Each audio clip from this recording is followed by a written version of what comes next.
সুপ্রিয় শিক্ষার্থীরা, আজকে আমরা বিগত সালের রসায়নের কিছু সমাধান দেখব, কিছু কোশ্চেনের। তো আজকে আমরা রসায়ন দ্বিতীয় পত্রের যে প্রথম অধ্যায়টা আছে পরিবেশ রসায়ন, ওইটা থেকে আসা কিছু ইম্পর্টেন্ট কিছু অঙ্কের সমাধান দেখি আগে যে কী ধরনের এমসিকিউ আসছে ওটা একটু দেখে ফেলি। হ্যাঁ, তো দেখো আমাদের এই প্রথম অধ্যায়টা থেকে বিগত সালে কিন্তু প্রতি বছর এমসিকিউ আসে। তারই ধারাবাহিকতায় দেখো একটা খুবই ইম্পর্টেন্ট একটা এমসিকিউ দেখো, লাস্ট এগ্রি গুচ্ছ থেকে শুরু করে সব জায়গায় আসছে।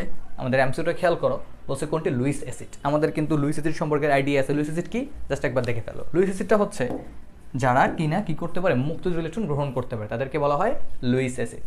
আমরা দেখছি আমাদের অ্যাসিড ক্ষার রিলেটেড তিনটি মতবাদ রয়েছে। একটা হচ্ছে আর্হেনিয়াস মতবাদ, আর একটা হচ্ছে আর্হেনিয়াস মতবাদ একটা, আরেকটা হচ্ছে তোমাদের ব্রনস্টেড-লাউরি মতবাদ, ব্রনস্টেড-লাউরি মতবাদ, আর এবং লাস্ট ওয়ান ছিল হচ্ছে লুইস মতবাদ। কি ছিল? লুইস মতবাদ। তো লুইস মতবাদ অনুসারে যারা কিনা মুক্ত ইলেকট্রন গ্রহণ করতে পারে, অ্যাসিড হচ্ছে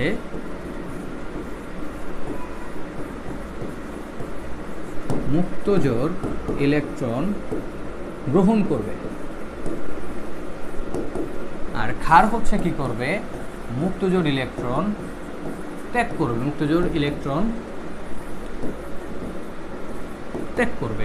তাহলে দেখো বলছে কোনটি লুইস অ্যাসিড, এবং খুব ইম্পর্টেন্ট, দেখেই বোঝা যাচ্ছে লুইস অ্যাসিড কোনটা। তাহলে দেখো অ্যামোনিয়াতে কিন্তু মুক্ত ইলেকট্রন আছে, তার মানে সে দান করবে।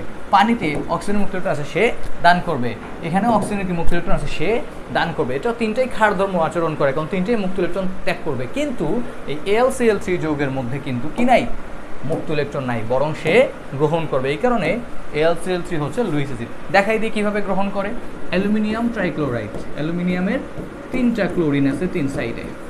তো বন্ধনে খেয়াল করো, এইখানে একটা বন্ধন, এইখানে একটা বন্ধন, এইখানে একটা বন্ধন, 3টা বন্ধনে কিন্তু টোটাল 6টা ইলেকট্রন, 2 2 4 2 6। দুটা ঘাটতি আছে, কিন্তু অষ্টক ফিল আপ হয় নাই, অষ্টক সংকোচন হয়েছে। তো এই যে দুটো ইলেকট্রন সে গ্রহণ করার ক্যাপাসিটি রাখে, এই কারণে আমরা অ্যালুমিনিয়াম ট্রাইক্লোরাইডকে কি বলি? লুইস অ্যাসিড বলি। তো লুইস অ্যাসিড মানে কি মাথায় রাখবো, এই যে 3টা মতবাদ আছে, লুইস মতবাদ অনুসারে অ্যাসিড ইলেকট্রন গ্রহণ করবে, তো যে গ্রহণ করবে সেই Luis acid. Okay fine, next MCQ দেখো। নেক্সট এমসিকিউ হচ্ছে দেখো, কোন লেখচিত্রটি স্থির চাপে চার্লসের সূত্রের সাথে সঙ্গতিপূর্ণ? চার্লসের সূত্র কি ছিল? চার্লসের সূত্র ছিল হচ্ছে ভি সমানুপাতিক টি, যেখানে চাপ হচ্ছে আমাদের স্থির থাকবে, ভি সমানুপাতিক টি। তাহলে দেখি, আর সমানুপাতিক যে কোনো সমানুপাতিক গ্রাফ হচ্ছে আমাদের জানি মূলবিন্দুগামী রেখা হবে। তো ভি ভার্সেস টি মূলবিন্দুগামী রেখা।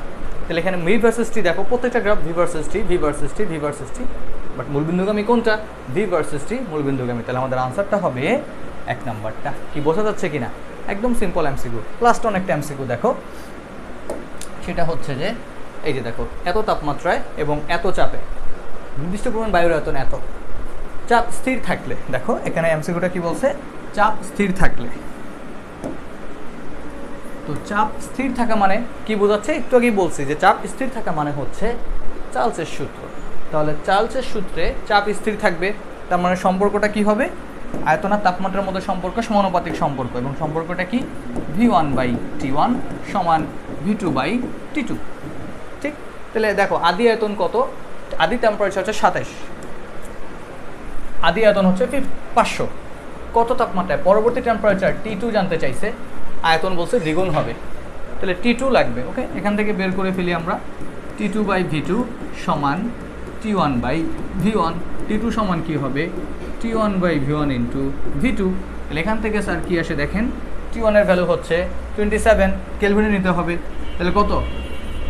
273 যোগ করলে আসবে 300। V1 এর ভ্যালু কত? 500 ইন্টু V2 এর ভ্যালু কত হবে বলছে? আয়তন ডাবল, তাহলে ডাবল মানে কত? 1000, তাই না? এগুলোকে মিলিলিটারে আছে, লিটারে নিলাম না, কারণ উপরে নিচে সেম ইউনিট। এখানেও সেন্টিমিটার কিউব মানে ml, নিচেও আয়তন দ্বিগুণ মানে ওটাও সেন্টিমিটার কিউব মানে ml। তো সেম ইউনিট থাকলে কিন্তু দরকার নেই চেঞ্জ করার, ওটাতে রেখে আমরা ম্যাথ করতে পারি। তো দেখো একদম সিম্পল, এই 2 শূন্য কি করবে? চলে যাবে। এখানে কত থাকে? আচ্ছা দেখো, আমরা আরও সহজে করতে পারি। ভ্যালু বসালে কিন্তু আমাদের ক্যালকুলেশনটা জটিল হয়ে যায়, কারণ ক্যালকুলেটর থাকবে না আমাদের। আমরা আয়তন ডাবল হবে, এটা কাজ করি না। V1 এর ভ্যালু ভি ধরি, V1 এর ভ্যালু ভি ধরি আর V2 এর ভ্যালু 2V ধরি, ভি আর এটা হচ্ছে আমাদের 2V, তাহলে ভি আর ভি কী হয়ে গেল, ক্যান্সেল হয়ে গেল। 300 দুগুণে কত, 600, তাহলে আমাদের আনসার হবে স্যার 600 কেলভিন। টেম্পারেচার খুব সহজেই চলে আসছে, তাই না? আমাদের কিন্তু ভ্যালু বসানো লাগে না, যে যত সহজে আমাদের কাজ করা যায়। তো 600 কেলভিন, এখন অপশনে 600 কেলভিন আছে নাই, অপশনে কেলভিন তাপমাত্রা আছে এইটা এবং হচ্ছে এইটা, তো সেলসিয়াসে কিন্তু আছে। তো আমাকে আনসারটা কিসে নিতে হবে, সেলসিয়াসে নিয়ে যেতে হবে। কী করতে হবে, 273 মাইনাস করে দিতে হবে।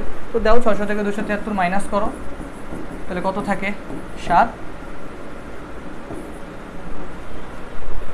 3 আছে কত, 327, তাহলে কত আসে আমাদের, 327 ডিগ্রি সেলসিয়াস। তাহলে দেখছো, তাহলে সহজ কিন্তু আমাদের।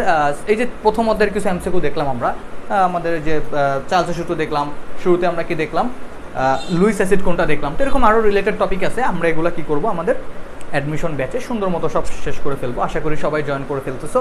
তার উপরও তোমাদের জন্য রেগুলার লাইভ ক্লাস তো আছেই, যেগুলো লাগবে এগুলো নিয়ে আমরা ক্লাসে হাজির হব। তো এগুলো প্র্যাকটিস করতে থাকবে বাসায়। খোদা হাফেজ।